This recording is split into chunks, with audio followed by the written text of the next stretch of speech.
Good morning, all. Good morning. How y'all feeling? Good. Glad to hear. Hope restful weekends were had by all. I hope at least. All right, today is Monday the 6th, and as a reminder, today and Wednesday this week are 2 more test days. If you've already taken the test, then do enjoy your week of no labs. Furthermore, as per the honor code, make sure not to discuss the test with anyone who hasn't taken it, and if you haven't taken it, don't ask anyone who's taken it.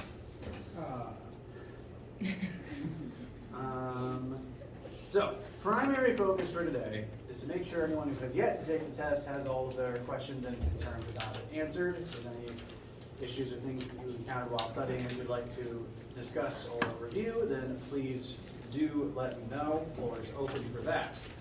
If we reach a point where no one has any more review-related questions, I encourage you to ask silly questions, or I'm going to start teaching about Chapter 5.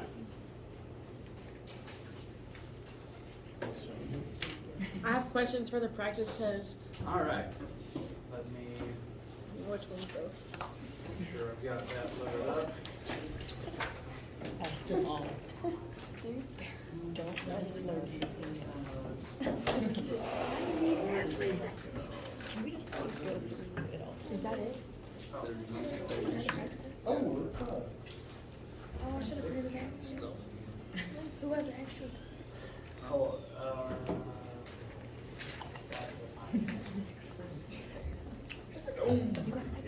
all right, just give me 1 second. I want to find the version of the file that has my answer key on it, and I want to download a copy so that it's easier to read.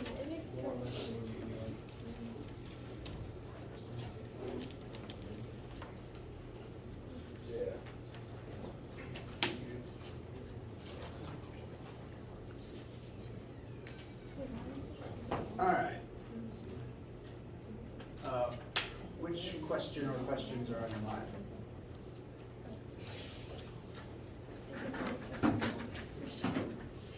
Okay. So number 3 on the review sheet, because I guess Well, that's the wrong class. Sorry about that. I downloaded the wrong practice tape, so sorry about that.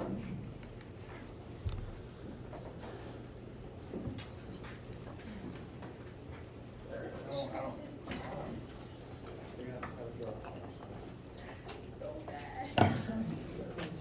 Whoops.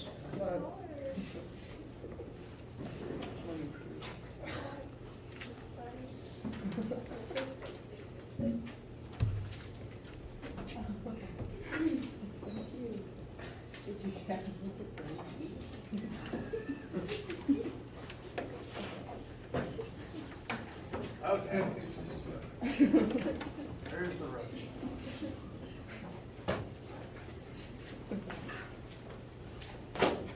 All right, number 3 you said. yeah. All right. So basically, my question was, like, I understand how to find the displacement, but when you have a height, how does that change? Because I know there's gravity also.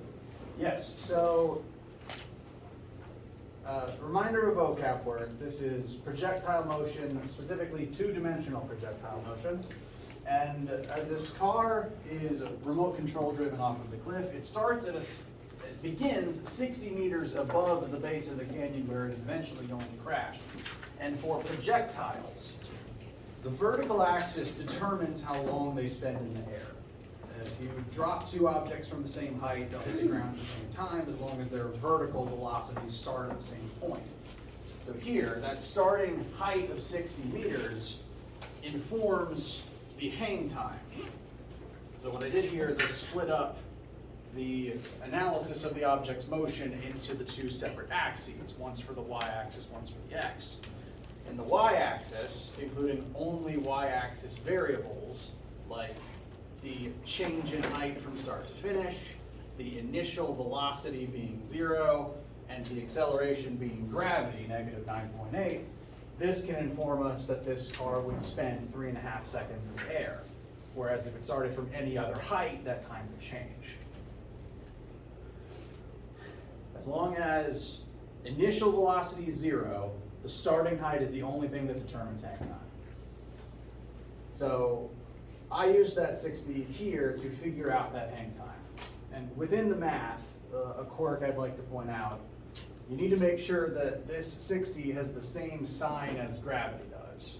Because you're falling down, you're displacing down, and you're accelerating down. So the directions there need to match. I made them both negative to try to be as internally consistent as possible, but if you just decide down is positive, you're allowed to do that. They just both need to be positive numbers. Did I address your question?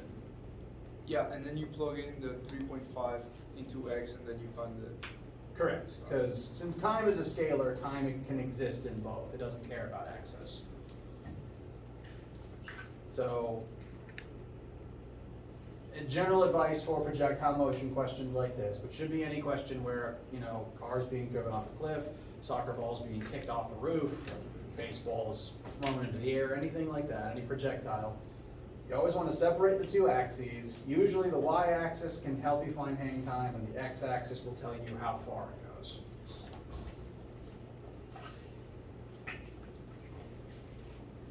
It's usually a good starting chart.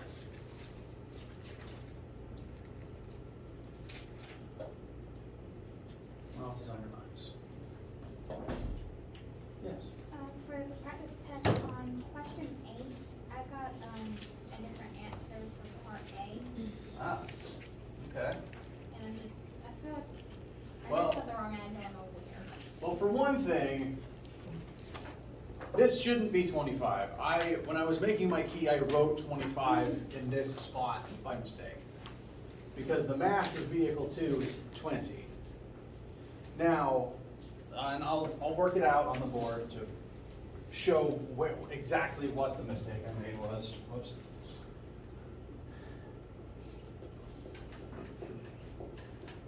For an inelastic collision, you want to compare starting momentum to final momentum. Initially, we got car 1 moving at 5 meters per second, car 2 isn't moving. On the other side, afterwards, both vehicles will move at the same unified final velocity. And the mistake I made was writing 25 right here, because the mass of vehicle 2 is just 20. I think I kind of mentally skipped ahead a little bit, since these two numbers will add up to 25 VF.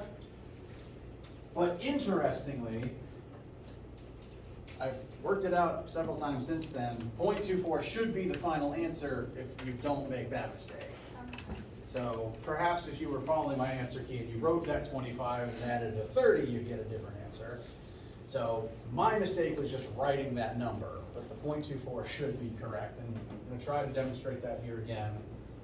5 times 1.2 is 6, 20 times 0 is 0, so the whole left side is still 6. The right side compresses to 25 times VF. VF should then be 6 over 25, which I believe is 0.24. Okay. So I am sorry for my mistake on the key. That 0.24 should be correct. However, this should be 20, and I apologize for that slight gaffe. Does that possibly explain the issue? Okay.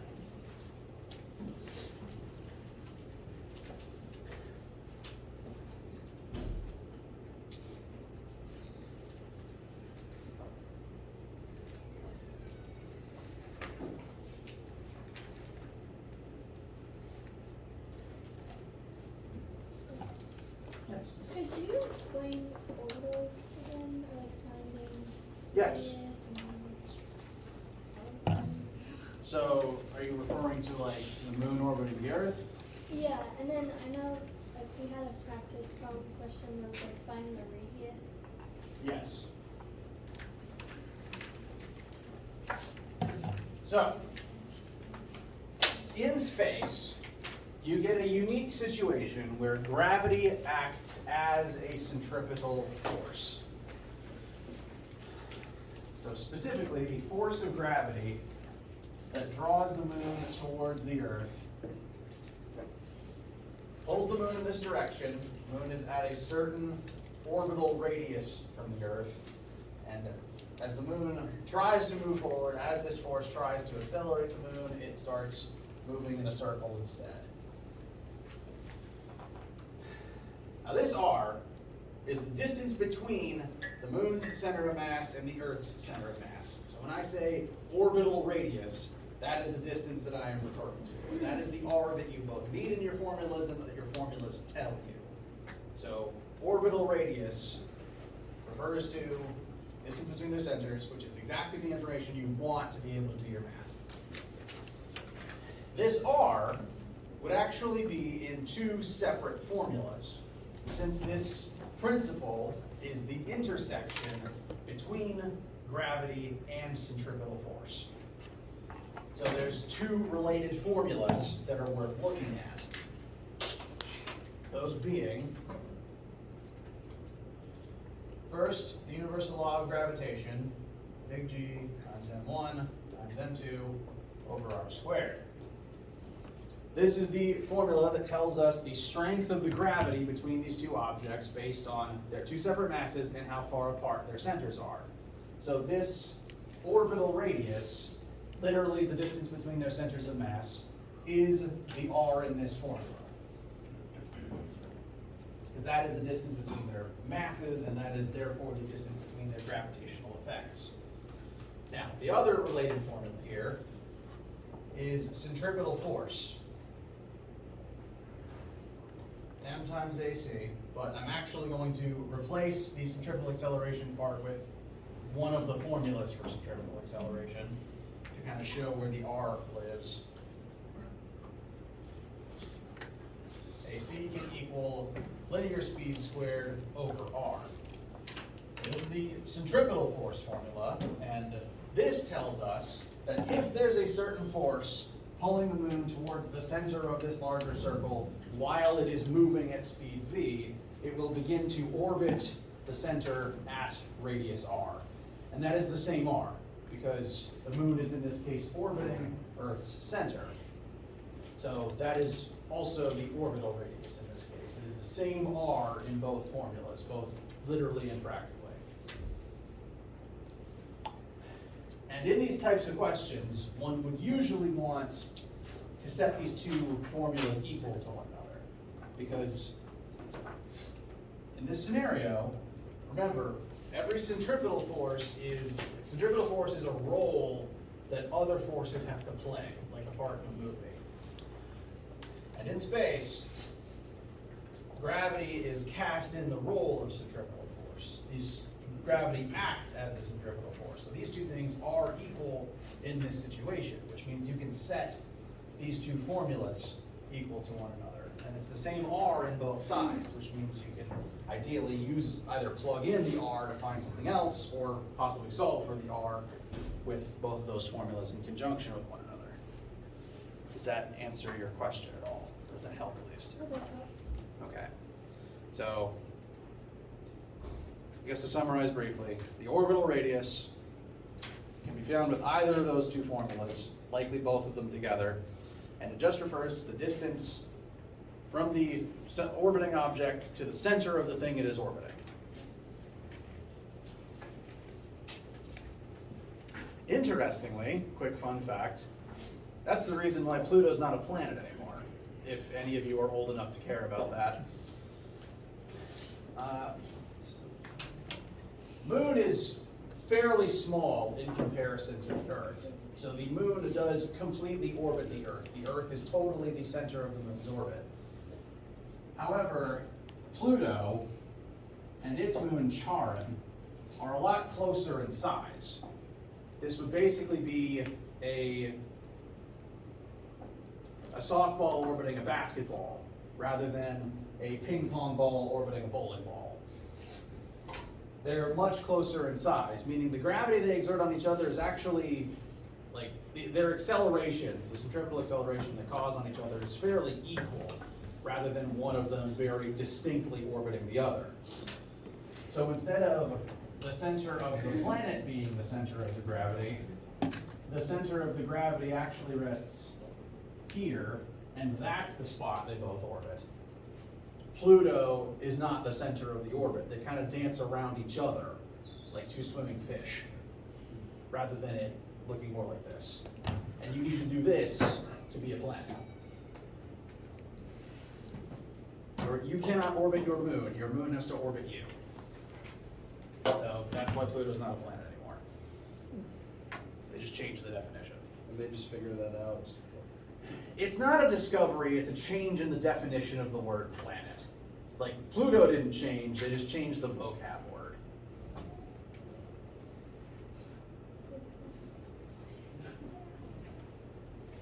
Like, Pluto and Charon have always been doing that, so again, neither of them changed, it's just the vocab, just the English definition of the word. But they instead invented a new class called Plutoids, of which Pluto is number one.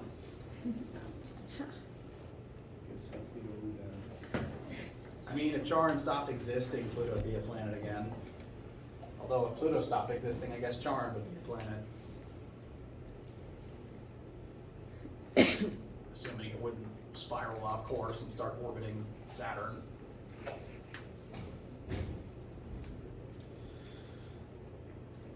So, sorry for that brief aside. I like space. Other questions? Does the love for space just come naturally with physics? It is related, yes. What are some of the vocabulary words that we should focus on? Excellent question. For that, let's scroll to the last page here on the formula sheet. Last page is several concept questions, and even though there's not going to be a whole page of concept questions, I asked you these to make sure the vocab is in your brain to help you with the math. So, I'd say vocab to focus on. First, be familiar with Newton's laws of motion. In your head, I would summarize these to inertia, F equals ma, and action-reaction. What you need to be able to do on the test is, looking at a series of 5 statements, pick out which ones are the laws of motion and then number them correctly. So if there's any vocab memorization, it would be memorizing law 1 inertia, law 2 FMA, law 2 action reaction. I said that weird. Law 1 inertia, law 2 FMA, law 3 action reaction. I think I said it twice.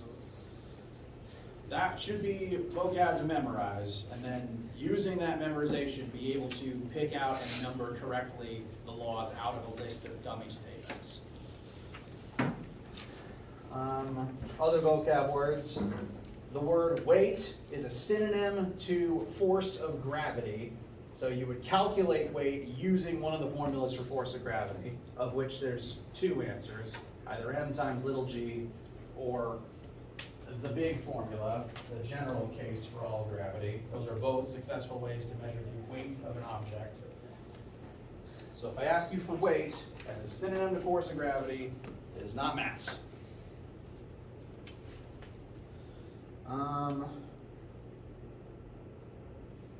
Friction specifically refers to the force between 2 object surfaces as they try to move across each other. I'm realizing I didn't actually bother going over centrifugal force because I didn't want that vocab word to cause any confusion. So you do not actually have to memorize the difference between centripetal and centrifugal. There is a difference. I'd be happy to ramble about it, but it is not required for this test.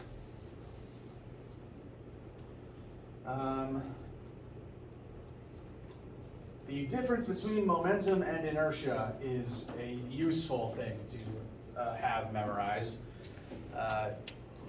The key difference between the 2 being, they both have to do with the motion of matter, but the main difference is inertia is a property of all matter, whether you're moving or not. So this chunk of iron of science, not currently moving, but it still has inertia, and its inertia is telling it, stay right there. So you have inertia whether you're moving or not. You only have momentum, though, when you're moving.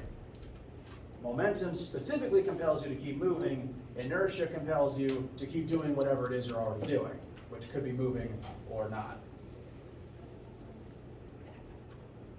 So it's a subtle difference, but it's a useful one. And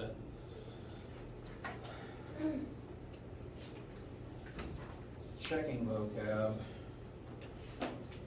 Be familiar with the different types of forces. For example, gravity, friction, normal.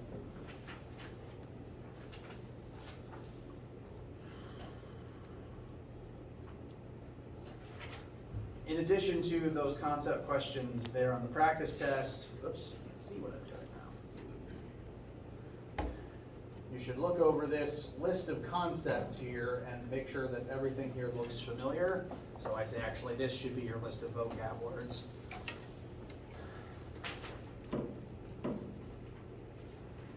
As long as everything on that list and every formula on the formula sheet looks familiar and looks like something that you could describe to me if I asked you what it means, you should be good. Not even a full essay about it, you just have to know base definition, how you use it in the math.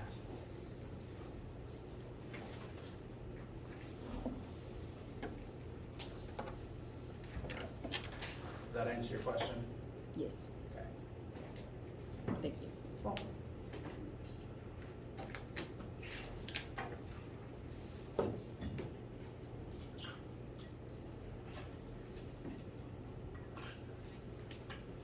Yes. You may have already answered this, but what is the format of the test again? Like, how many questions is it exactly? Test has 10 questions. 2 of them are concept short answer, 8 of them are math questions of varying length and difficulty. The physical formatting of the document looks fairly similar to the practice test. Just in terms of each page will have a certain number of questions on it. The question will give you the prompt and occasionally subparts followed by blank space in order to work the question. Each page would usually have about, I think at worst, 3 questions if the questions on it are very short. At most, 1 question, like 1 page for an entire long question that has multiple parts. Differences between the actual test and the practice sheet include that the actual test will have point values for each question so that you know ahead of time if it's a small question, it's okay not to fret over it. If it's a big question, that can validate your concerns over being stuck.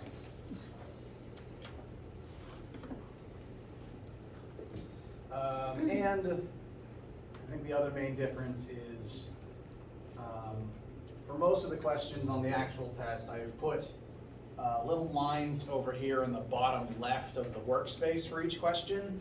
My request is for you to write the answers in those spaces so that I can find them quickly and grade faster. If I see that it's correct, I check it off and I move on. If I see it's incorrect, then I scan all your work for partial credit. So, formatting's similar, but those subtle differences. Does that answer your question? Yes, that does. Thank you. You're welcome. How you guys feeling?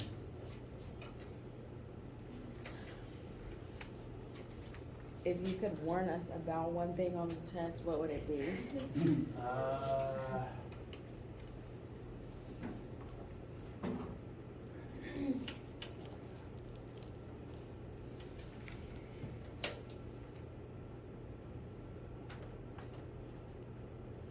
That's kind of scary. Well, I'm sorry. My silence is not to mean that it's a scary test. My silence is I don't know what advice I can give you without giving anything away. It's like one group has already taken it. I want to keep it level across the board as much as I can. I'm not sure what more I can say besides make sure, look over this, look over all the homeworks, and always remember, if you are stuck, you can ask me about it, and leave nothing blank. Even just writing out random formulas not only earns you points, but may kickstart your math process. Write out your knowns, write out the things you need, find the formulas that are useful, and if you're honestly stumped, start playing around. And always remember, if the question says something is something, That does mean you can sometimes just take those two things and set them equal to each other. I find that's something that comes quickly to me after a decade or two of experience, but is not always obvious. Yes? If we're doing that whole process and we just cannot come up with an answer, what would you want us to do? One, come ask me about it, because I want to at least make sure you understand what is being asked of you. Like if there's confusion in the prompt itself, or I want you to talk to me about it. If you go through the whole process of writing out formulas, writing out your variables, and still don't know where to go from there, again, anything is always better than nothing. Like all those formulas, all that baseline scratch work nets you points, and even having an answer in the answer line nets you something, because an answer is better than no answer. Sometimes it even helps to just start writing out. You don't need to spend time writing a large paragraph, but just writing out facts is useful, because the point of the test is to show to me that you know this information. And so if you don't necessarily have an idea on how to get to that solution through the math, if you at least explain to me that you understand some of the concepts involved, that's still meeting the point of the test. So, like, they're technically math questions, but you can still earn points by turning it into free response. Yes? Is diagrams, like drawing stuff out, does that net you points? Mm-hmm. I try to include mandatory pictures. Like if a situation kind of has a specific visual that you need, I try to provide you with that. But if there isn't already one there, adding your own can only help you. Furthermore, if you get something wrong, it helps me see, exactly what your visualization was, and maybe that can help me make the question better for next time. Because if the question's written in a way that isn't immediately obvious what the picture should be, then that's on me. I want that data. Yes? On question 9 of the review sheet, the part 8 about impulse. Yes. So when you're calculating the impulse, you put first the mass, and then when it comes to velocity, you put both of them? Yes, because impulse is defined as the change in momentum. And there's two ways to calculate change in momentum. One is there's a dedicated formula, force times time. But separately, there's mass times change in velocity. Because if something's velocity changes, its momentum changes.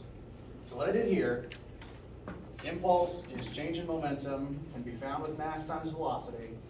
So I multiplied the mass of the baseball times its change in velocity. And a thing to note in this, really from any baseball game, really, is that the ball switches directions after you hit it. Even if it's a foul, it still switches directions because it flies upwards. So there is a direction switch involved. The ball begins moving 30 meters per second one way and then flips around to go 45 meters per second in the other. So when I wrote in here for delta V, because delta anything is always final minus initial. Final speed is 45 minus the initial speed of 30. So that's where this negative sign comes from. But separately, these two numbers inherently need to have opposite signs since they're in opposite directions. So what I plugged in was negative 45 and positive 30, but since it's final minus initial, it would be negative 45 minus positive 30, which just turns it into negative 30. And this shows that that big change in direction causes a much larger impulse, because doing it this way, you'd end up with a change in speed of negative 75. But if you did it slightly differently and wound up just normally subtracting the numbers, you'd only get 15, which is much smaller, does not actually represent how effective a baseball bat is. Does that address your question? Okay. So, on your formula sheet, there should already be impulse equals change in momentum, And two ways to find that are mass times change in velocity and force times time. In a collision, objects change velocity, therefore their momentum changes, and the reason that their velocity changes is because there's a certain force acting on them for the length of the collision. So there's at least two ways to find impulse. I went with this option for part A because in part A, we didn't know that force yet.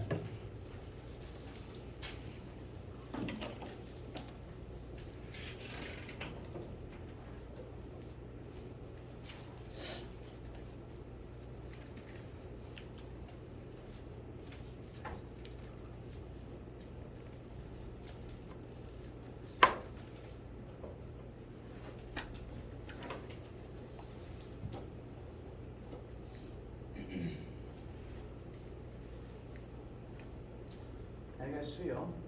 And what else is on your minds? How do you feel about Back to the Future?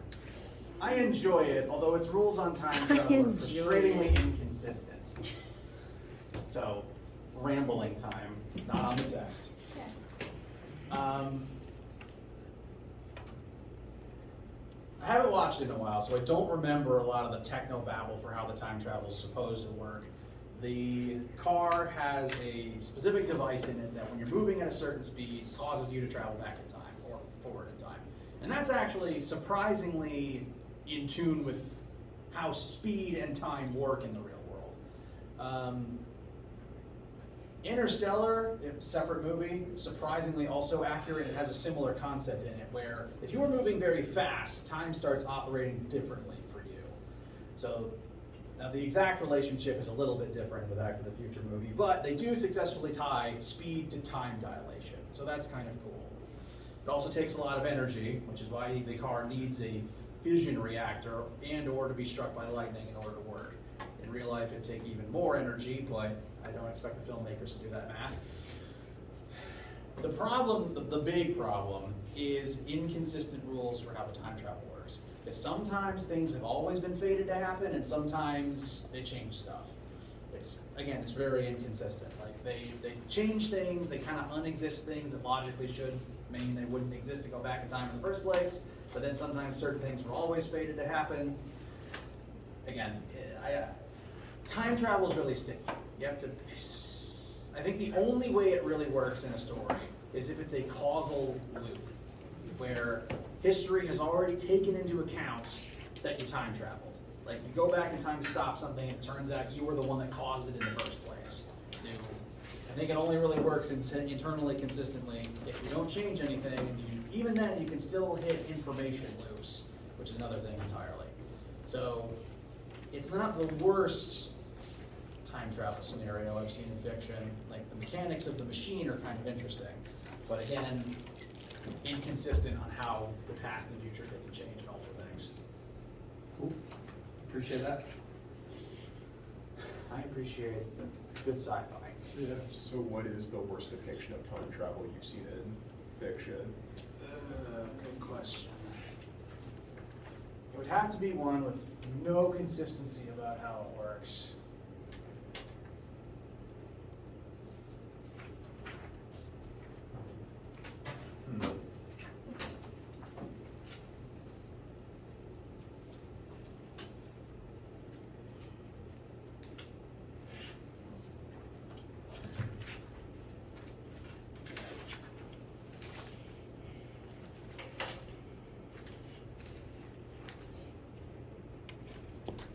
Okay.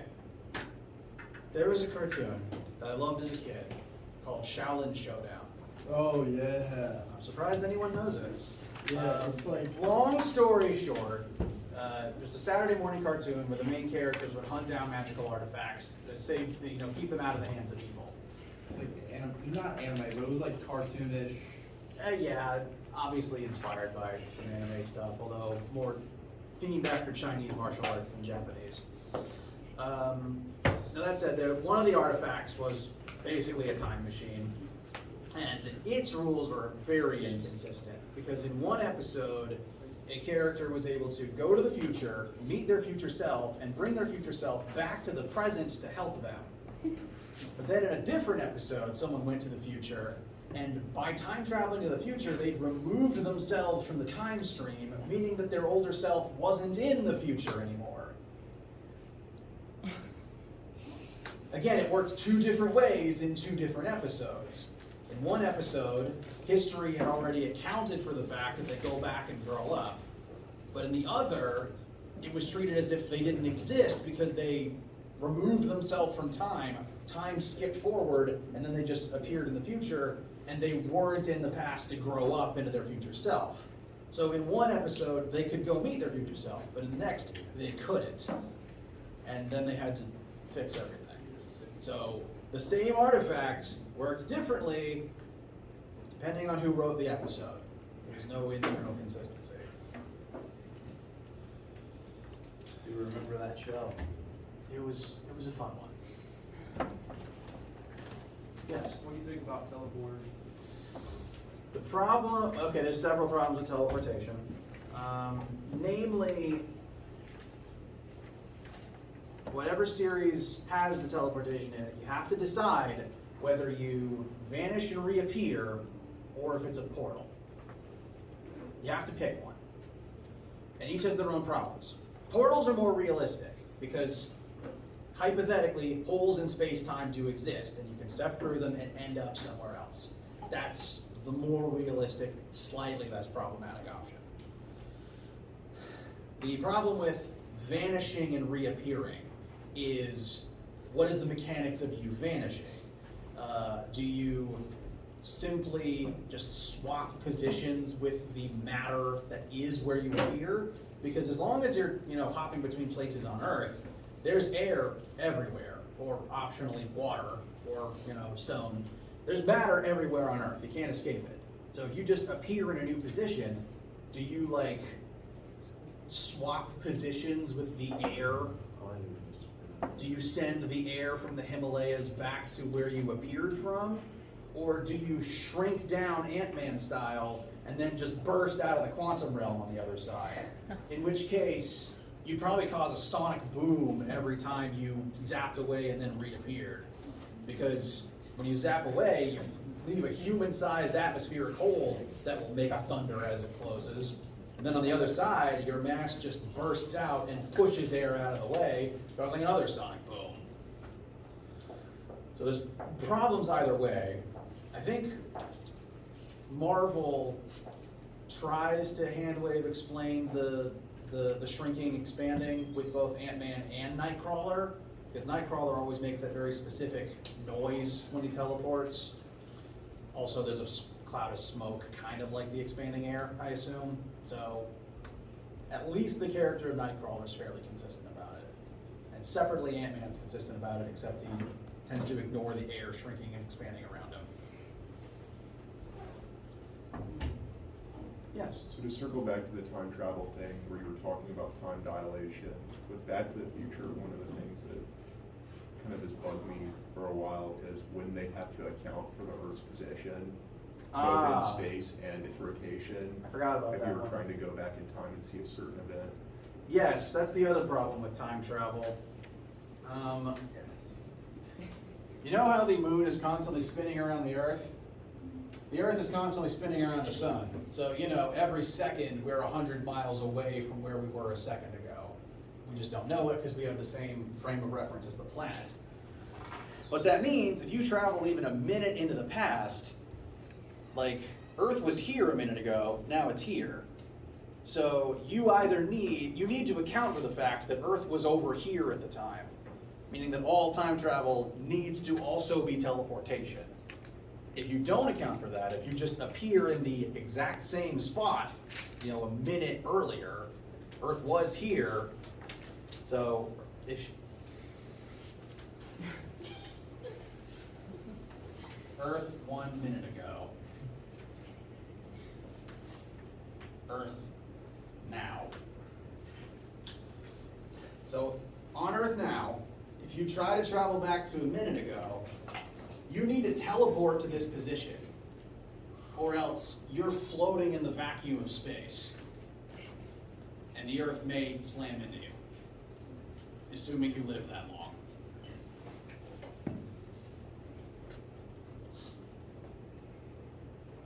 Did that make any sense? Okay. Time travel needs to be teleportation in order to work. Or you have to somehow explain some gobbledygook about how the effect is centered on Earth's center of mass. Again, it's all still sci-fi. I appreciate when the authors try to explain it in an internally consistent way. Because Marvel doesn't do that in their movies. I love the Ant-Man films, but they are rapidly inconsistent about how the shrinking works. Yes. And then on the topic of teleportation, one thing that's bugged me about Star Trek is the way they explain the teleporters. It's almost like you get molecular, like yes, they disassemble. Dismantled and reassembled somewhere else. First of all, how do they beam broken down particles from one point to the other? Second, Wouldn't that you be die the- every time that happens. I was about to say, wouldn't it not only be immediate death, but like the most painful possible death? Unless they somehow unless they put you into some kind of chronal stasis and then rip you apart. Like, I assume their replicators turn matter into energy, so maybe they're breaking you down into energy and like radio signaling you over, but then they're still able to remotely assemble and disassemble things, which means that they functionally just have an infinite range disintegration ray that they never use for anything else. But also, can you make the argument that that's not you, that's just beamed down to a planet, but basically a perfect copy of you? Perfect clone of you. Whether or not your soul goes with you is yet to be established. Furthermore, the series has established that sometimes the original you doesn't break down, but it still sends a clone to the other place. Several characters in Star Trek have been accidentally warp cloned. Because the teleporter doesn't break down the original, but still sends the copy. Yes. If that's the most painful death, then what do you think is the least, like the best way to die? Oof.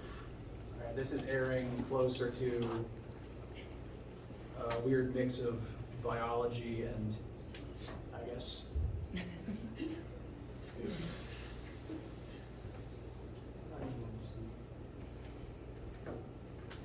in your sleep. True. Valid.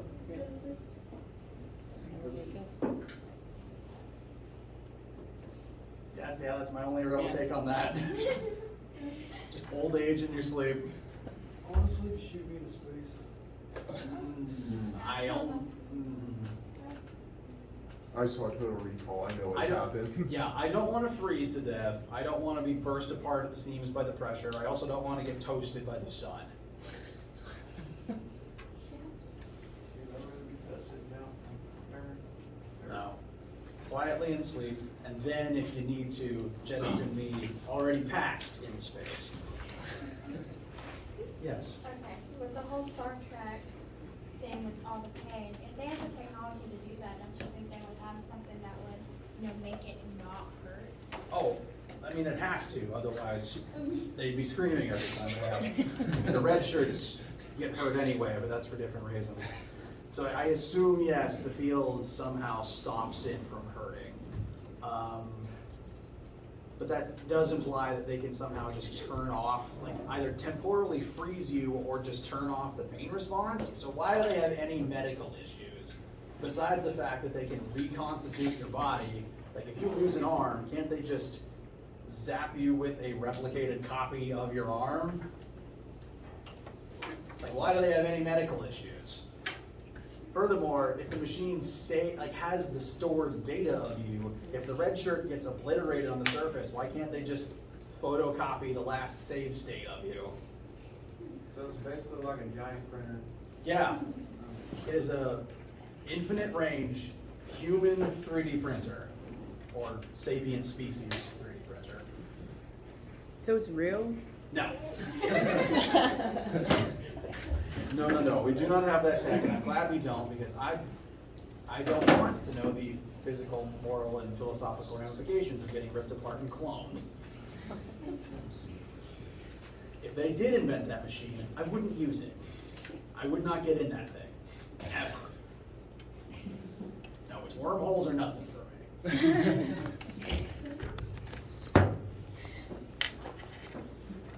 What about all the celebrities and stuff that they clone? Like in Star Trek, or just in In Star Trek? general, like, The I don't know, I think they conspiracy might theory. already have this technology out. I mean, No cap. we have the tech to clone things. On paper, we've never tried with humans. I hope we've never tried with humans. If for no other reason, okay, there's obviously moral issues involved, but I'm more qualified to speak to the scientific issues involved. If you've ever seen sci-fi media that references clone advanced aging syndrome, that is real. Because, again, just speaking about the scientific problems of cloning, the clones tend to be born with some issues. Because if you were to take a sample of my blood, all of my DNA is aged to age 30. It is not the genetic age of a newborn. Meaning that if you start a clone of me from birth, they are born with 30-year-old DNA. And as you age, your DNA does slowly break down. The human aging process happens because your DNA breaks down and the ends of it slowly wear away. And the aging process happens because your DNA loses information that's needed to keep you young and healthy. It's why there's certain parts of aging you just can't avoid unless we can stop our DNA from wearing down. And this clone of me starts life with age 30 DNA. They will hit old man the same year I hit old man, if not sooner. Even if, they were, born today. So, don't clone people. Because then that being is, born with an advanced expiration date, and that's not fair to them. Anyway, how do you guys feel? So, let me know if you have any questions for Tess. I'll be in the building until test time. Have a great day.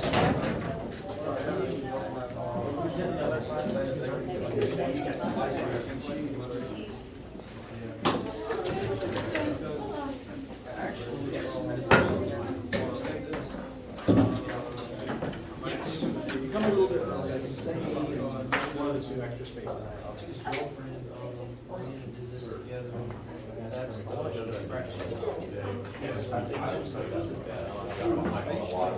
Yeah, that is fine.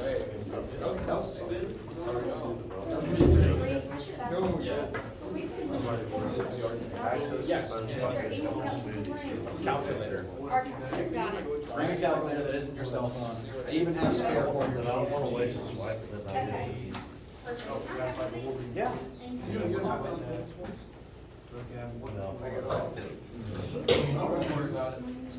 Like 15 is something. Yes.